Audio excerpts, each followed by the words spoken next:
The Tire Pressure Monitoring System, TPMS, on this model compares the rolling radius of each tire to determine when one or more tires is underinflated. If a low tire is detected, an indicator will illuminate in the driver information interface and a message will appear.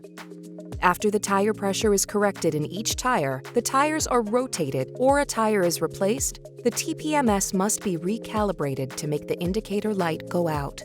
To begin the process, the vehicle must be parked with the power on. Press the home button on the left side of the steering wheel. Then roll the selector wheel to choose Settings and press. Roll the selector wheel until TPMS Calibration appears and press. Roll the selector wheel to choose Calibrate and press. A Calibration Started screen should appear.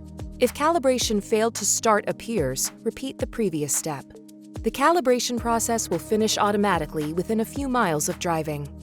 See your vehicle's owner's manual for more details or go to owners.honda.com for a downloadable version.